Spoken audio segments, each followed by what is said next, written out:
I kind of heard about UFP on like Facebook.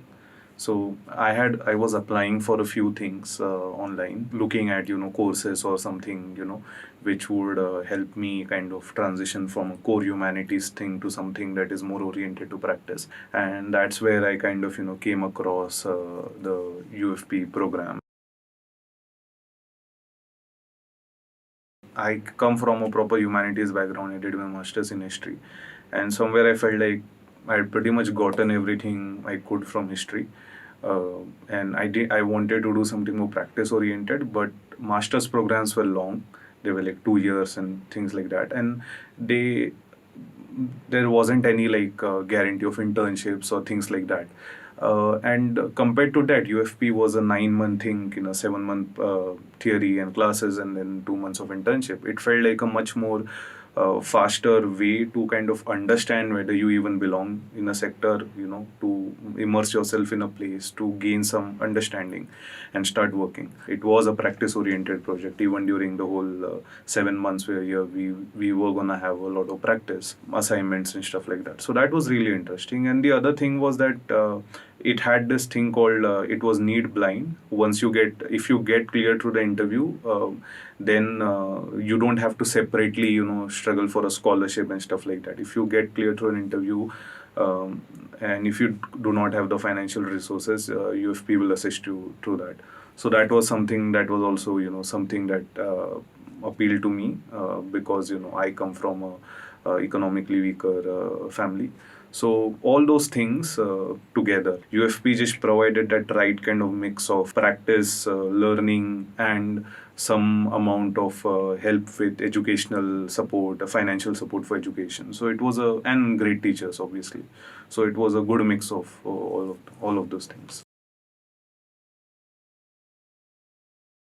Actually, what UFP did, to a degree, at least at a personal level, is it allowed me to articulate the problems that I actually saw in my daily life.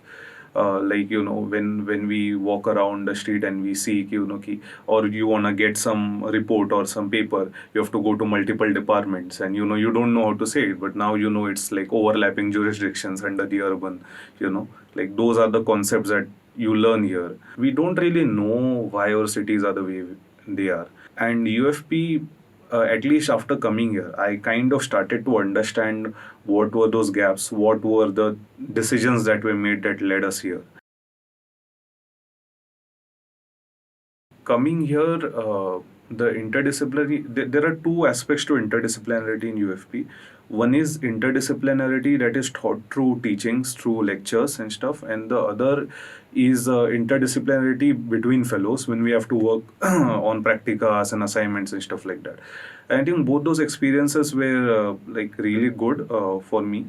Like in terms of theory, we learned like a lot of diverse things. We learned everything from like identity and social identity under lectures about caste and identity. We also learned economics and development economics, growth economics, like what is the difference, like how we understand growth in Indian cities, like what welfare economics and development economics, and the differences between the two, stuff like that. Those were the theory parts of it. But and also like core like skills like stata and data survey design and all those were the theoretical and the teaching parts of it. But there was also another disciplinarity which came from working with people from very diverse background. Like I had to work with architects, with sociologists, with urban planners, with journalists. All kind of diverse people were part of our group when we were working on our practica. And that, I think that interdisciplinarity was really interesting. At the same time, all of us were learning interdisciplinary things, but in class, but we were also learning from each other in our practica. So that was like working with architects, understanding how presentation matters. Like humanities people, we didn't really care about presentation that much, but looking at how carefully they plan their presentations and their slides and how they will work on it for 24 hours, and a lot of those aspects, working with people from very diverse backgrounds or very diverse perspectives and ways of looking at things. Like journalists will just sit down and write and make notes of everything, which I have never done. But they have a very different methodical approach to research. I have a very different methodical approach to research. But we all kind of came together. Like the one of the architects would make all the presentations and PPTs. The humanities people would write. The journalist would keep editing and removing stuff that was unnecessary and heavy and bloated. So that was something, the interdisciplinarity in work and interdisciplinarity in learning, both of them kind of came together in some ways.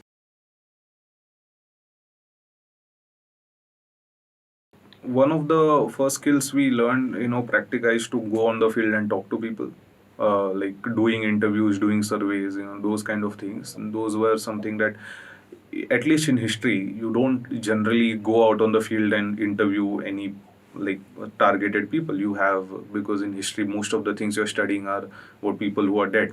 So you look back, you talk to experts, you talk to maybe some survivors of certain time, but it's not generally a very on-field kind of research work. So doing an on-field kind of research work, and with all the problems that come with it, the ethics clearance and all those things, like going through that journey through UFP was something that was interesting. And on the other hand, so that was some skill that like I learned over time to be more okay with going on the field, not being awkward, and being able to ask questions, being able to connect with people, talk with people.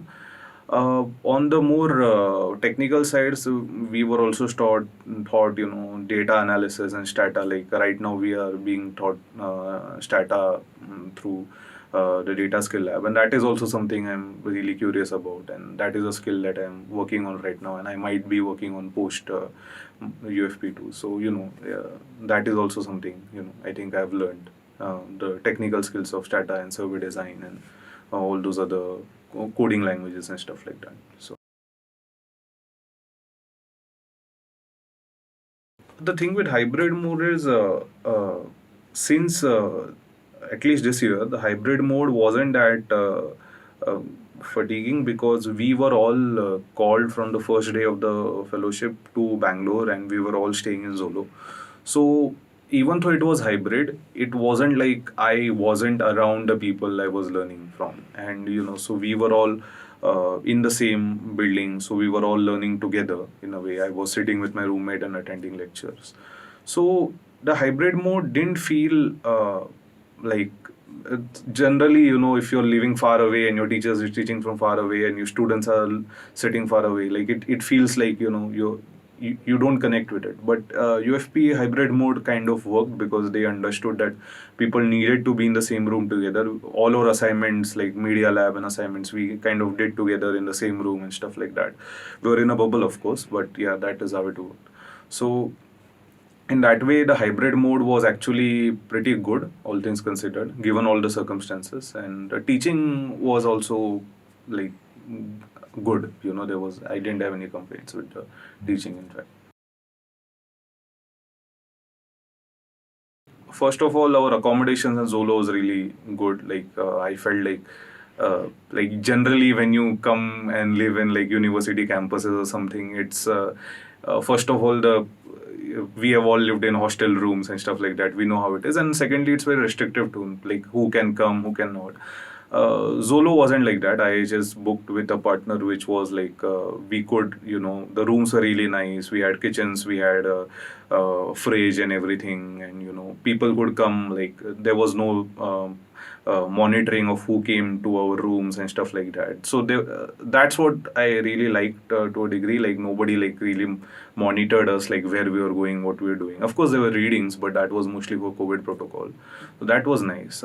Initially, we had our vaccinations here, which was also really good. Like they organized a whole vaccine campaign for us and for the staff. So that was good. And yeah, generally there are also trips, and we had like regular buses from BCC to so from our Zolo PG to our campus. So regular buses were organized for going and coming back, and uh, that was and of course food. The food was also pretty nice. I think every weekend, every month or something, we would have a food festival, and we would have some Kurk food festival or Chinese food festival or something like that. And so those were also, they always try to keep things interesting, even on the besides the studies and all the other things. So that was good. So right now, the project we are currently working on, it is about understanding the viability gap funding in the shared rental housing space in Bangalore. And the project, basically in the project, what we are assigned certain guides under which we are to work on projects that are going on in IIHS. Some people also take independent projects, but that is a like much harder thing to do.